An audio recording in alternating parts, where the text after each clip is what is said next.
Bonjour depuis Montréal, Canada, lundi 13 avril 2020. Il est 23 heures et puis j'avais décidé... Bonjour à toutes et à tous d'abord, désolé, excusez-moi, c'est parce qu'on m'a terriblement offensé aujourd'hui. Et du coup, ça m'a un peu perturbé. Il fallait que je fasse la vidéo, même si je suis contre ces histoires de vidéos, réseaux sociaux, etc.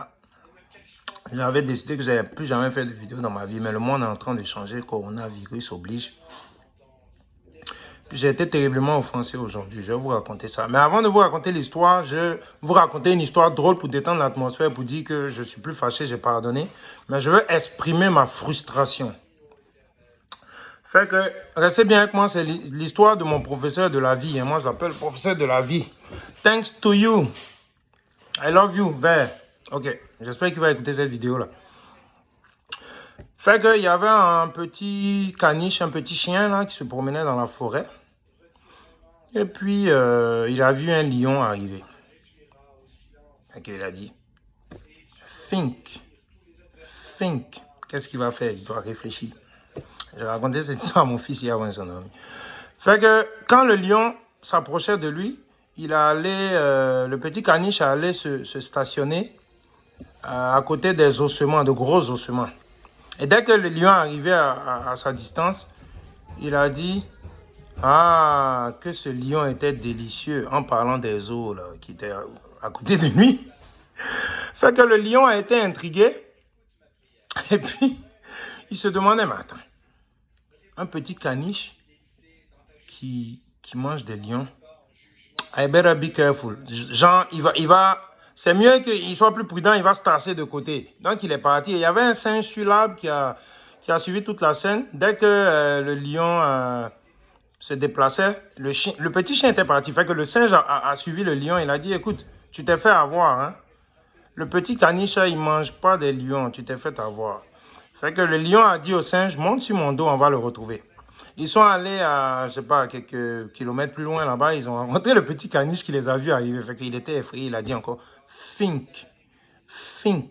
Réfléchis. Et dès qu'ils sont arrivés à sa distance, le lion, avec le petit singe sur son dos, ils ont... Excusez-moi. Le petit chien a dit, oh là là, je me demandais bien où ce singe-là était parti. Ça fait des heures que j'attends le singe pour qu'il me ramène un deuxième lion. Enfin, le voilà. Bravo. C'est la fin de l'histoire. Imaginez la suite, bref. Ok, histoire pour vous détendre. Je suis arrivé à Maxi aujourd'hui. Je vais vous montrer la photo de deux personnes. Le directeur de Maxi et puis un policier qui a voulu abuser de ses droits. J'ai appelé même le responsable de la police. Il m'a rappelé, je vais vous montrer le bâton de hockey. C'est un bâton de hockey, regardez, c'est écrit dessus mission. Mission, regardez. C'est un bâton de hockey qui s'est retrouvé avec moi de façon miraculeuse. Je ne vais pas vous donner les détails. Peut-être un jour, si je suis content, je suis plus content que ça, je vais vous donner les détails. Fait que... Mon téléphone s'est déchargé, mais c'est correct. Fait que j'ai fait moins de 10 minutes. Restez avec moi, c'est intéressant. Je vous montre la photo du policier d'abord. J'ai agrandi même. Regardez un policier. C'est un policier du poste de quartier 7, à côté, juste en face de Maxi, le poste de quartier 7. Regardez. C'est lui là qui a voulu abuser de ses droits. En tout cas, il a voulu me faire du mal aujourd'hui. Et j'ai commencé à invoquer, mais je vais vous expliquer la suite. Et voilà la photo de l'agent de Maxi. Regardez bien. Je ne sais pas s'il est d'origine arabe ou bien grecque. Bref. Il est venu me voir dans le magasin dans la file à moins d'1 mètre. Le directeur de Maxi, nouveau directeur de Maxi. Mais je connais son big boss qui s'appelait M. Lebel, Maxi Saint-Laurent, 1750, Marcel Lorrain, boulevard Marcel Lorrain. Ok. Il m'arrache mon magasinage. On est confiné. Je suis dans la file, je suis rentré, j'ai eu le temps de parler avec mes amis parce que les employés, les caissiers, là, ce sont mes amis. Je vais tous les jours à Maxi, c'est à 5 minutes de chez moi. Il me trouve dans la file parce qu'il y a 2 ans, on avait une altercation, il avait appelé la police encore et puis ça s'est soldé en ma faveur. Fait que il n'était plus là pendant 1 an, je ne sais pas s'il avait perdu son poste ou pas, mais il est revenu. Et là, il dit, c'est moi le boss maintenant. Je te dis, tu ne passeras pas aux caisses, tu dégages d'ici. Je dis, mais attends, c'est le monde à l'envers. Nous sommes confinés, coronavirus, 1 mètre de distance, moi je dois manger pour moi et ma famille. Et puis toi, tu appelles la police, tu rentres dans ma bulle à moins d'1 mètre, tu m'arraches mon panier, et puis tu me dis de partir. Fait que moi, si j'avais appelé une voiture de police, et les policiers qu'ils avaient appelés sont venus, la photo que je vous ai montrée tantôt, et ils m'ont dit, j'ai enregistré toutes. J'ai dit, il faut que j'enregistre parce que je connais la Ligue des Noirs et puis la clinique droit devant, parce qu'en octobre dernier, ils avaient fait un rapport sur le nombre d'arrestations des Noirs, des Indiens, des Autochtones, et des Arabes, versus les autres peuples, les autres nationalités. Et ils avaient conclu que ça n'avait pas d'allure que le nombre d'arrestations des Noirs, arrestations arbitraires, abusives, profilage racial des Noirs, des Arabes et des Autochtones, ça n'avait pas d'allure, c'était immensément plus élevé que les autres nationalités. Et il y avait une réunion le 5 novembre dernier à la mairie, ils en ont parlé aux infos, dans les journaux, tout le monde était au courant qu'ils allaient revoir, il y avait 5 recommandations qui avaient été faites sur les techniques d'intervention policière, et il s'agissait même de revoir, ça c'était à l'étude, de revoir leurs techniques d'intervention globale même, quand il s'agit des Noirs ou des affaires. Et moi, à l'époque, le chef de la police, un des responsables de la police m'avait appelé parce que j'étais allé voir la mairesse de Parc Extension, puisque moi, ça fait 10 ans, presque 10 ans que je travaille dans le métro Parc à temps partiel, avant le journal, travail de rue, le journal pour les personnes défavorisées. C'est une compagnie qui s'appelle Itinéraire. Donc, du coup, la mairesse de Parc Extension, elle me connaît parce que j'ai assisté à plusieurs conseils et puis c'est une de mes clientes même en passant.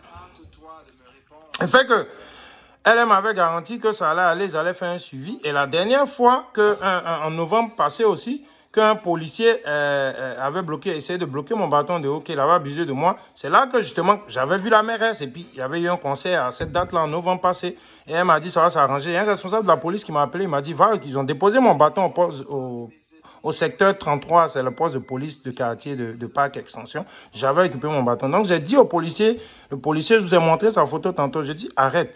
Ce bâton-là, tu sais pas, c'est une signification spirituelle. Et puis, j'avais un bobo à la cheville aussi, et puis ça peut m'aider. Son collègue était correct, il s'appelait Diaz, il était très correct. Fait que, il y a un monsieur qui est venu après, les gens que j'ai appelés, il y a 2 personnes qui sont venues, deux madames qui sont venues. Il y a une qui s'appelle Sophie, elle m'a reconnu parce qu'elle m'avait vu un jour à la station d'essence, puisque je vous ai dit, je magasine souvent à Maxi. Et puis, la station d'essence est devant le Maxi. Et le poste de police aussi devant le Maxi, elle m'a vu avec mon fils et puis elle m'a dit, mon fils lui a dit, ah, la policière est belle. Donc elle m'a reconnu. C'est cette madame qui m'a récupéré mon bâton avec l'autre policier aujourd'hui et puis elle m'a déposé chez moi. Ça s'est passé entre 15h et 17h aujourd'hui. Mais j'étais terriblement offensé. Je suis rentré chez moi, j'ai commencé à prier. Puis j'ai trouvé la force de pardonner à ce monsieur. Mais je fais cette vidéo pour dénoncer l'injustice. Toute forme d'injustice. Avec l'histoire du coronavirus, avec tout ce qui se prépare avec le gouvernement, je dis, là, il y en a marre. Là, il y en a marre. En plus, quand je rentrais chez moi, j'ai reçu une vidéo en Chine. Ils sont en train de prendre les Noirs comme des animaux. On va même chez eux pour les tester forcément. J'ai dit, mais les Chinois font quoi comme ça, sans les juger? Les Chinois, vous êtes dans tous les pays et puis vous abusez des gens. Pourtant, le coronavirus a commencé chez vous. En tout cas, je ne vais pas juger personne ici, je ne vais pas être long non plus. Donc, j'essaie de faire cette vidéo pour dire que quand le policier a commencé à vouloir abuser de moi, la partie où je m'en viens finalement maintenant, j'ai sorti la Bible. J'ai commencé à invoquer. Pour moi, la Bible, le Coran, les sikhs, la religion sikh, toutes les religions, pour moi, ça pointe vers Dieu, ça pointe vers l'amour. Justement, c'est les sikhs, quand j'apprenais leur religion pour voir c'est quoi la différence entre leur religion et les autres religions, ils m'ont donné ce voile-là doré, couleur dorée, parce qu'on dit, quand tu essaies d'être un vrai humain et puis tu aimes la vie, tu aimes les humains, ils m'ont donné aussi des bracelets qui disent que c'est des bracelets de protection, c'est du fer. Fait que depuis, bon, je porte ça comme ça, voilà.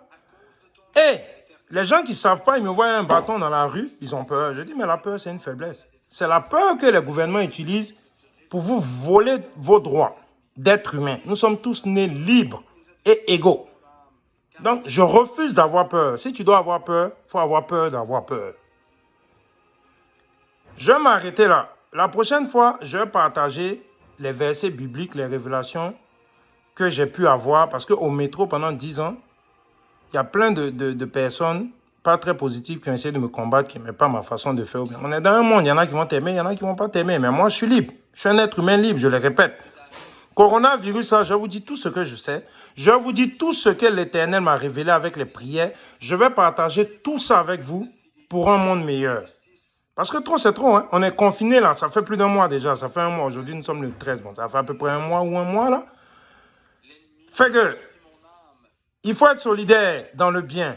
Il faut être solidaire. Ce monsieur-là, de telle manière que ce soit le monsieur, le directeur de Maxi ou bien le policier là. Moi, j'ai dit, à la madame m'a déposé chez moi, madame Sophie, la policière qui a reconnu mon fils. Elle m'a déposé chez moi, j'ai dit, bon, je pardonne au monsieur. Mais le directeur de Maxi, là, ce n'est pas la première fois. De demain, tout ce que tu sèmes, tu récoltes. Je ne veux pas avoir de rancune dans mon cœur parce que c'est une mauvaise énergie. Mais ce monsieur, les prières que j'ai faites là, franchement, s'il est malin, là, il va chercher à me contacter. Ce n'est pas des blagues. Hein. On ne joue pas avec Dieu. Quelqu'un qui aime la vie plus que lui-même, là. Imagine si on l'offense, qu'est-ce qui arrive? Ces 5 dernières années, là, je n'ai jamais offensé quelqu'un consciemment.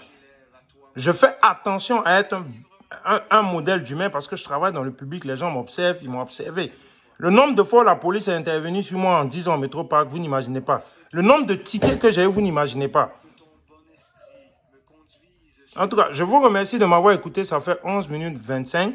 Je peux vous donner déjà le psaume 143 qui est très bon, le psaume 10 qui est très bon, le psaume 8 qui est très bon, Ézéchiel 37, c'est très bon.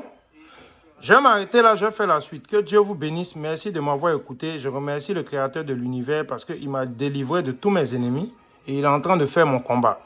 Je fais cette vidéo parce que j'aimerais que tous ceux qui se sentent concernés par la vie rentrent en contact avec moi.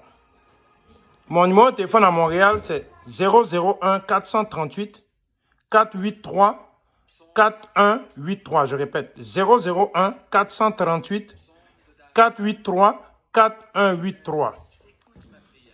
Que le Seigneur de tous les humains, Dieu qui a créé, le Créateur unique qui a créé tout le monde, qui vous bénisse, qui vous donne la force de ne point avoir peur, qui vous donne la force de combattre ce coronavirus.